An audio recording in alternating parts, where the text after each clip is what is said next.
related activity, hotels, etc., allow the private sector to run them. From arrival to departure, it's all private sector and tourism. But yet, state governments believe in running hotels. I mean, even in a progressive state like Kerala, there's a Kerala Tourism Development Corporation which runs hotels, and the best hotels. It should all be driven, and it has a terrible balance sheet, the best locations. It should all be driven by the private sector, to my mind. And so I'm a great believer that get out of businesses, allow private sector to drive it, allow private sector to flourish. That's the way. So Kerala, we actually sold 6 hotels to, we gave 6 hotels to Taj in a joint venture. And Taj Hotel's line used to be that in every state of India, Taj has 1 hotel, but Kerala, being God's own country, it has 6 hotels. So that's how tourism took off in Kerala. So we need to push that in a much bigger way. I'm a believer not in private-public, but I believe in private-private partnership. Get the government out. Get the government out and create more private sector enterprise and private entrepreneurs in this space. But let me go back to that big number that you threw to this audience with much applause, Mr. Kant. 20,000 crores, you believe is the ask that they should have for the government. What should you do with the 20,000 crores if the government were to sign off on it? Can you believe it? A large country like India, having a budget of 3 crores for tourism? I mean, it's absurd. A budget of 3 crores. I mean, it's nothing less than 20,000 crores to penetrate US market, respond to Trump via massive Incredible India campaign in United States of America. Yeah. Do it in Europe. Do it in the Far East. Get tourists from all over the world to actually experience the massive transformation that Mr. Modi has brought about in India in the last decade. So if I...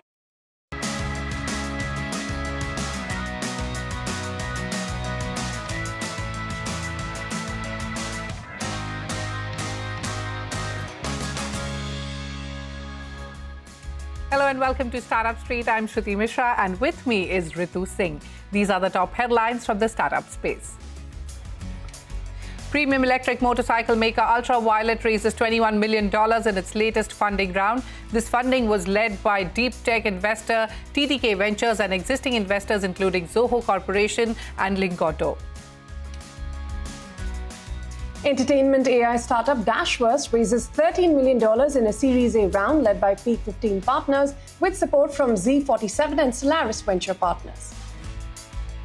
Luxury vacation rental platform Elivas has raised over $10 million in Series B round led by Vertex Ventures. Founded in 2023, the company aims to transform second home ownership and the luxury travel experience.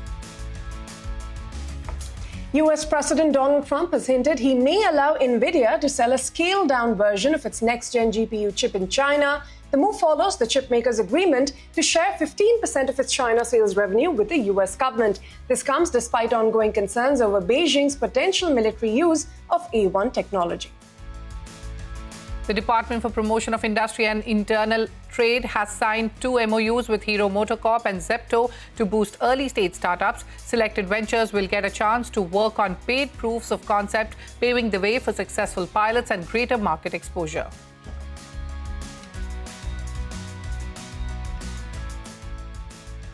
Those are the headlines that we're tracking for you today on Startup Street. Now, Dashverse, which is a full-stack AI entertainment company developing platforms for mobile-first entertainment, has announced that it closed a $13 million Series A funding round, making it the largest Series A round in the sector. The round was led by Peak 15 partners with participation from returning investors, Z47 and Solaris Venture Partners. The milestone comes as Dash Reels, which is their newly launched micro-drama app, surpassed 5 million downloads within a month of launch. But for more on the company's growth prospects, joining me now is Sanidhya Narayan, who is the co-founder and CEO of Dashverse. Sanidhya, welcome to Startup Street. Thanks for your time here. $13 million, the largest Series A we've seen in this sector. What convinced the investors to back you at this scale, and how does this now position you for the next phase of growth?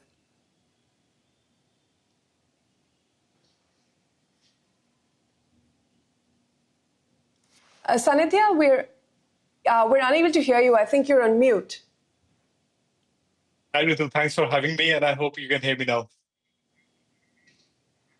Yes, go ahead. Thank you so much. Yeah, I'm really grateful to our investors, Speak, Z47, and Stellaris for showing the trust in Dashverse.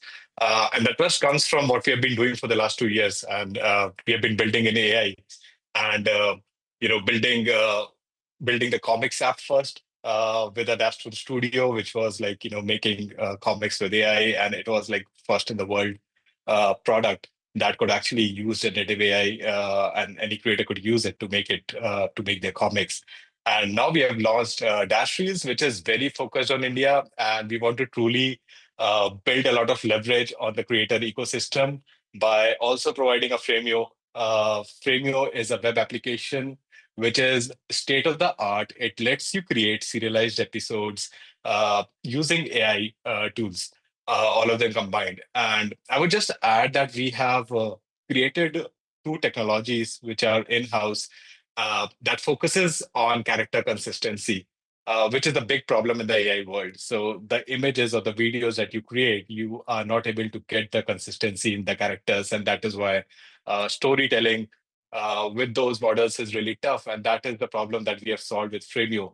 So you could tell your story, you could get the same character, even if you make a small video or a movie over there. So yeah, that's a technology we have built. We have a very competitive and very smart engineers working for our company. Got that. Yeah. Yeah. Yeah, well, Sanidhya, we're left with little time. So briefly, how are you going to allocate this money, between, AI, R&D, product innovation, creator acquisition? I mean, what is the expected payback period for these kind of investments as well? So our Dashreel app, which is the microdrama app, is doing really good, and we really have a great product market fit with the consumers.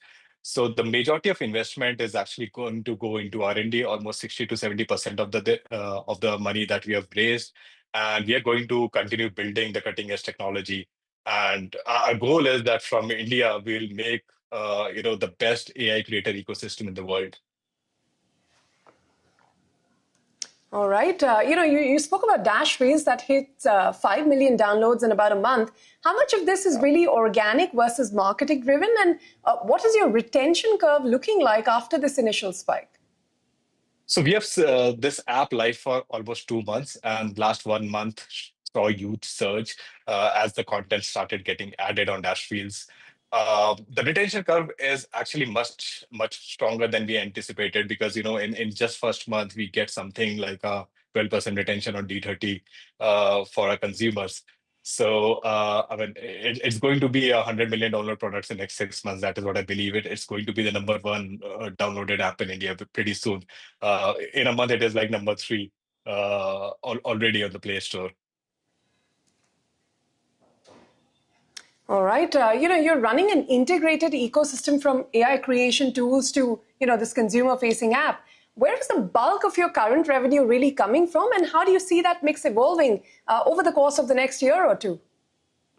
So the most of the revenue that we make today, or we are going to make in future, is going to be through the consumer-facing apps, which is Dashreels, where consumers can pay a subscription and consume content. On the creator side, we want to keep it as subsidized as possible, so we don't want to burn a lot of money apart from R&D. But we are not like very inclined towards making a lot of revenue from there. We truly believe that we want to democratize the supply. Running a two-sided marketplace is tough, but once it starts moving, I think even the creators and the company will start seeing fruits from it. So yeah, revenue should be Dashreels, and Framio should be the one-stop solution for all the creators across the country. All right, Sanidhya, we have a lot more questions, but unfortunately we've run out of time. Thank you very much for being here on Startup Street. It's been a pleasure speaking with you, and we will, of course, follow your journey. Thank you so much for having me.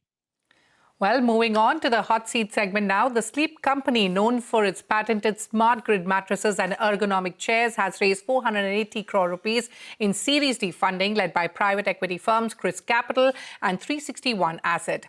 From an online-first disruptor to a 150-store omni-channel brand, it has hit an annual revenue run rate of 700 crore rupees and is growing at 60% year-on-year. The fresh capital will power new manufacturing units, a deeper offline presence, entry into new comfort categories, all while doubling down on R&D and product innovation. Joining me now to talk about building the future of comfort tech is Harshil Salot, the co-founder of the sleep company. Harshil, welcome back to Startup Street. Now, this round comes on the back of strong momentum. Like I mentioned earlier, 60% year-on-year growth in FY25, 700 crore ARR, and doubling monthly revenues since your last raise. Tell us what has been the biggest growth driver, Harshil.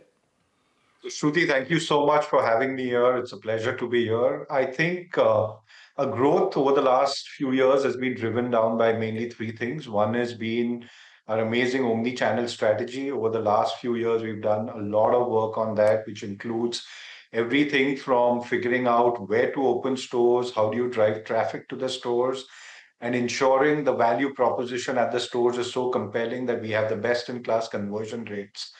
The second thing has been a constant obsession on the product. Smart grid technology is a material-based innovation. And if you look at any comfort material, it is far ahead of the curve in terms of the features that it offers. And the third and the most important real focus for us has been on consistent brand building and standing truly for a very, very disruptive and an innovative company that we're trying to build. All right. With the fresh funds raised, Harshil, you plan to invest in manufacturing and building new categories. What new capabilities are you adding on the manufacturing front? Give us a glimpse into what the new comfort categories might be. Sure. So, Shruti, the vision for the sleep company is to really step change the way people sleep and sit. And all our investment is going to be focused on creating products which can really improve those two parameters. So, we're just completely coming up with a new greenfield facility in our Bangalore unit, which is going to increase our capacity by almost 3x in that geography. At the same time, we've launched two very new categories and new products which are gaining a lot of traction. One is that of adjustable desk, which is used to ensure much better ergonomics and better productivity. And the second product that we've launched is a massager sofa. We believe that those products are really, really innovative and the need of the hour today. All right, Harshil. So you plan to focus on extending your patented smart grid technology into everyday use cases and as well as strengthen core teams. You have gone from 650 to over 1,500 employees in just a year. Tell us how you're building the right team and culture to keep pace with this growth. Yeah, so I think Priyanka and I focus very, very strongly on building a great organization along with a great business.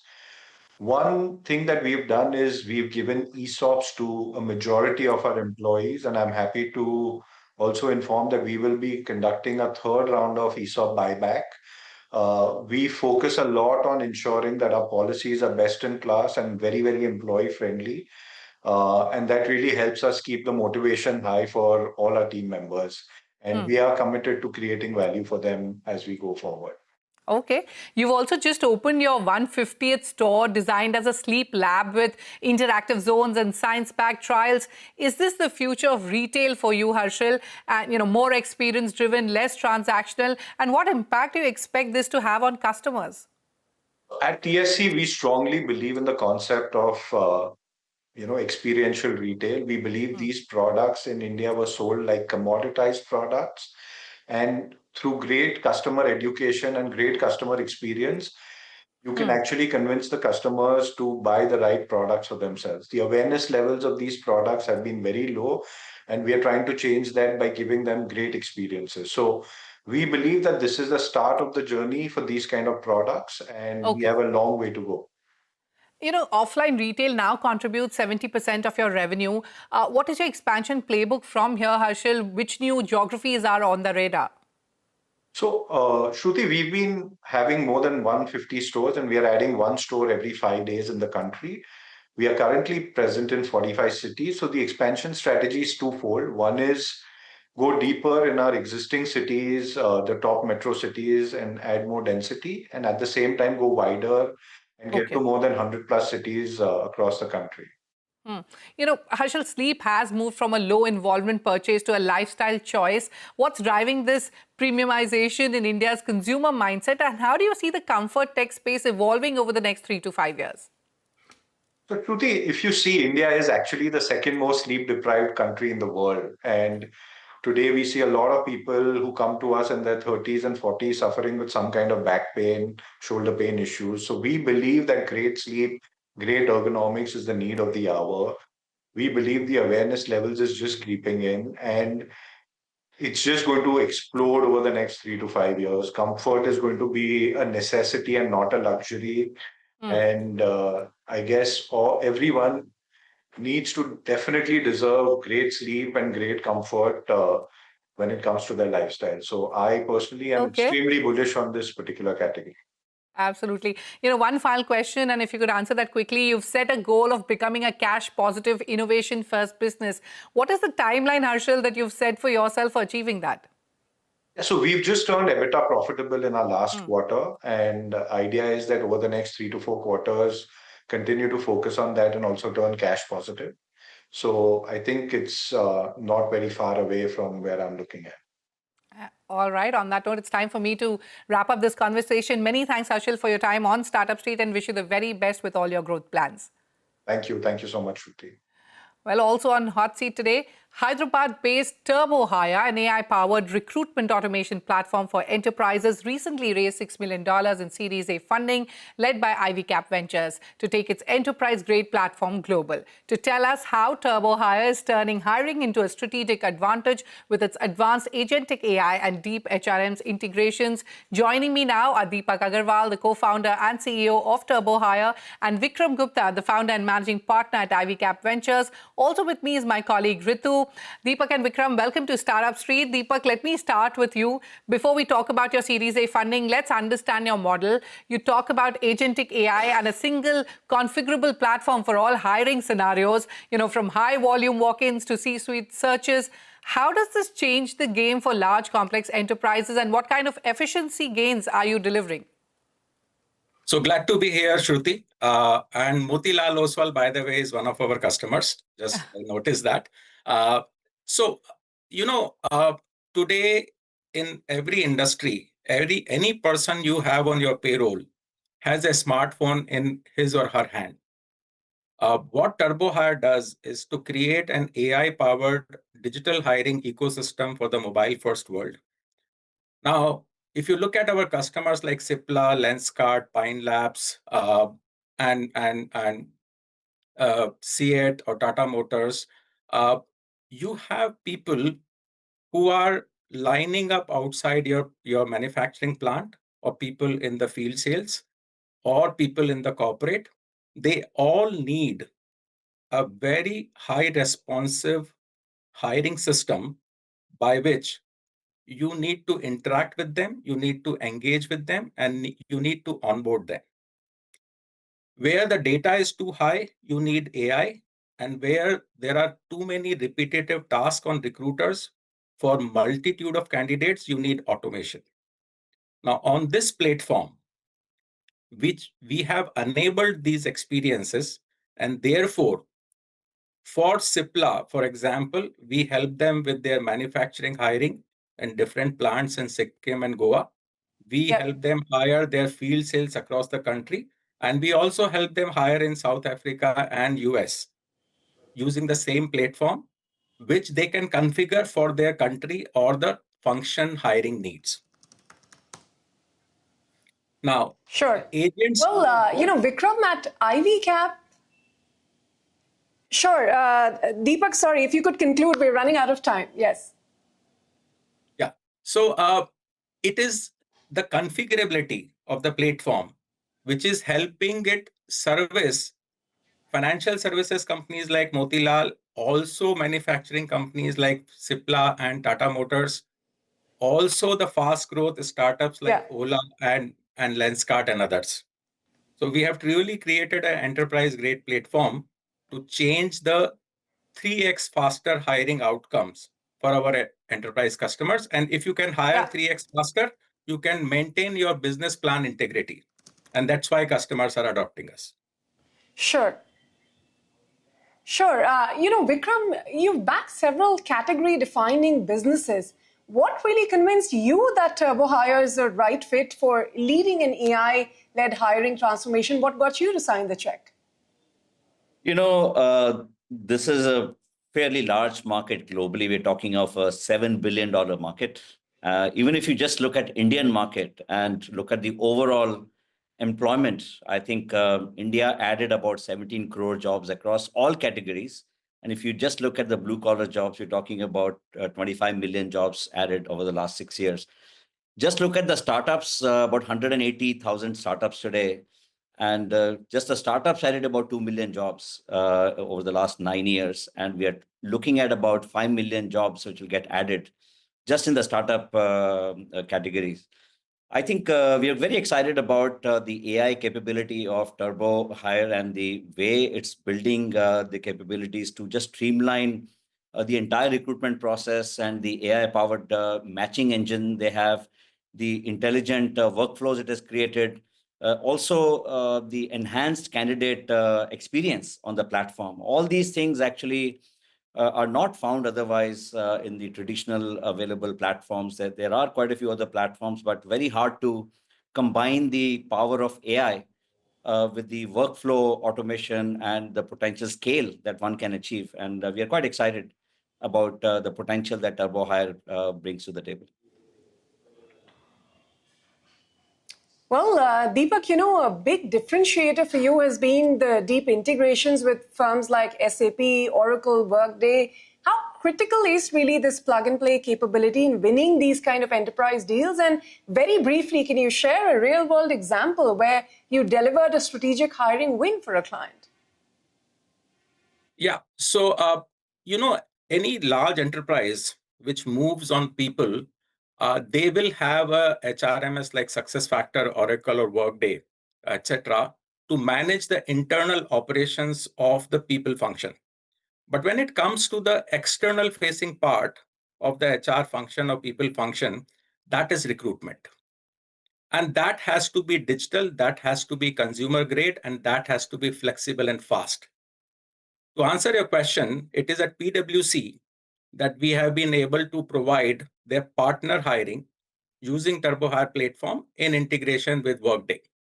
Now, the play we have is that TurboHire will handle the entire candidate journey, and the entire employee journey will be on the HRMS, and you combine A plus B, and you have the full stack of people function with just on 2 products. A, TurboHire for everything hiring, HRMS, B for everything for employees. Okay. And that is a beautiful playbook to be replicated across the globe on all the 4 major HRMSs in the world. All right.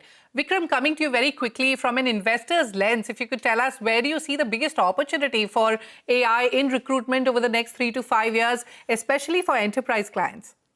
Yeah, I think, as I mentioned earlier, I think one is, of course, the entire automation in the process. I think AI has a huge role to play in not just sourcing the right candidates, but also streamlining the workflows. The challenge also happens in terms of matching the right candidates to the right jobs.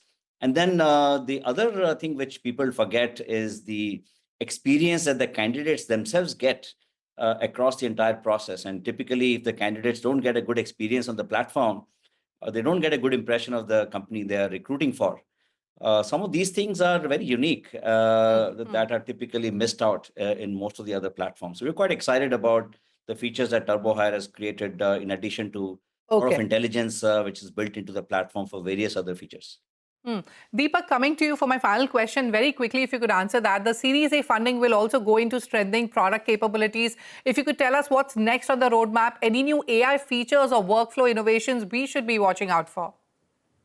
Yeah, so video interviewing analytics is huge. It is making the experience of candidates far better to be in the pipeline. The second is the quality of joining people joiners. That also depends upon the both recorded video interviews as well as live video interviews today. Second thing is the funding will help us make TurboHire available across the globe. It's a serious enterprise platform with data sovereignty and data privacy and compliance requirements. And this funding will help us build that infrastructure by which we can take it global. Besides getting integrated on Workday, Oracle, and other softwares. So these two, video analytics plus that platform availability across the globe, will be the big help we will have because of this funding.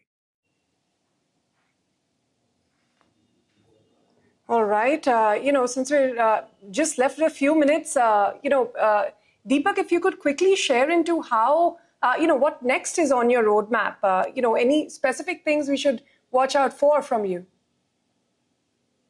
You should watch out for something very interesting, that we are a conglomerate level player now. So some of the biggest conglomerates across companies, across different industry segments within the same conglomerate and across the globe. So our joy is to be that enterprise player besides the biggies in the segment like SAP, Workday, and Oracle, to be helping transform the larger companies and larger conglomerates with one single solution. And what we are doing for that is on 4 fronts. Make that platform usable and compliant in every geography.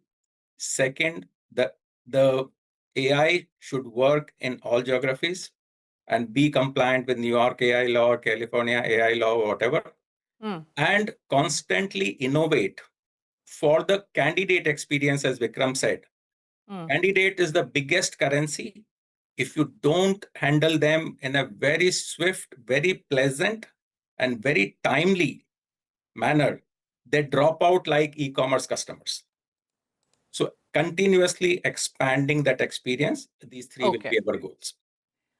Well, on that note, it's time for us to wrap up our conversation. Many thanks, Deepak and Vikram, for joining us on Startup Street, and wish you the very best with all your aggressive growth targets. Thank you. Thank you so much, Vicky. Okay. Well, with that, it's a wrap on this edition of Startup Street from both Ritu and me. More news and updates coming up on the other side. Stay tuned.